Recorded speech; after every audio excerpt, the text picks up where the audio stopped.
تو میں chief of army staff general حافظ عاصم منیر صاحب سے درخواست کرتا ہوں کہ جن جماعتوں کو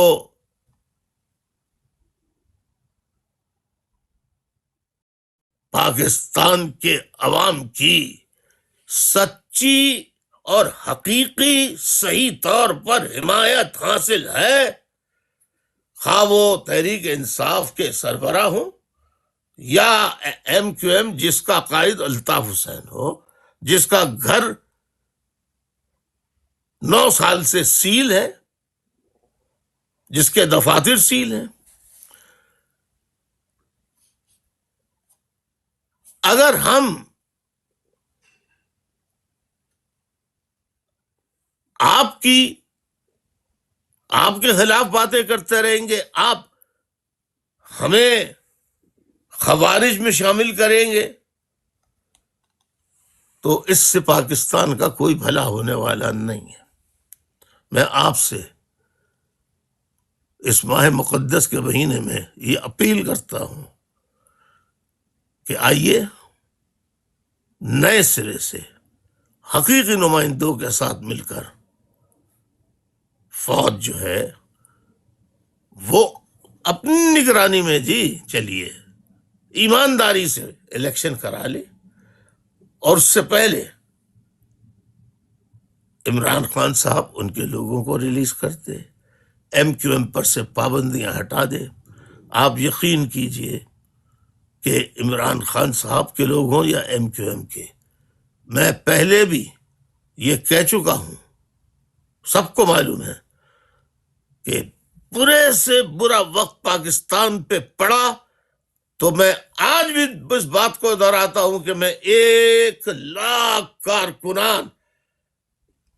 پاکستان کی حفاظت کے لیے دوں گا، اور اگر ضرورت پڑی تو میں ایج فیکٹر کے باوجود میں خود جانے کے لیے تیار ہوں۔ لہذا اس ماہ رمضان المقدس میں کوئی ایسا فیصلہ کریں کہ پاکستان کے نمائندے آزادی سے اپنے لوگوں سے مل سکیں، اپنی سیاسی سرگرمیاں جاری رکھ سکیں، اور چاہے عمران خان صاحب کے لوگ ہوں یا ایم کیو ایم جس کا قائد الطاف حسین ہے، جس کے چاہنے والے آج بھی کروڑوں کی تعداد میں موجود ہیں، ہم پاکستان کے دشمن نہیں ہیں، ہم پاکستان کے لیے آج بھی قربانیاں دینے کے لیے تیار ہیں۔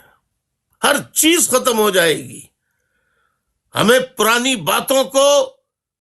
بھولنا ہوگا اور نئے سرے سے نئے عزم کے ساتھ پاکستان بچانے کے لیے آگے بڑھنا ہوگا، ورنہ بد امنی سے ملک خوشحال نہیں بلکہ کمزور سے کمزور ہوتا چلا جائے گا۔ بہت بہت شکریہ۔ میں نے خلوص دل کے ساتھ آپ کو پیغام دیا ہے،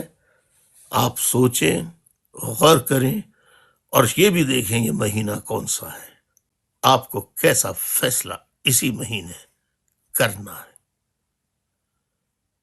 بہت شکریہ۔ میں نے آپ کو واضح الفاظ میں کھل کر دل کی گہرائیوں سے سچ اور حق کا بیان دے دیا ہے، آپ کو مخاطب کر کے۔ باقی آپ کے ہاتھ میں ہے سب کچھ، اللہ نے آپ کے ہاتھ میں دیا ہے، تو اس کا استعمال اگر عوام کی بقا بہتری کے لیے ہو جائے تو کتنا پاکستان کو فائدہ ہوگا، اس کا اندازہ شاید کوئی لگا نہیں سکتا۔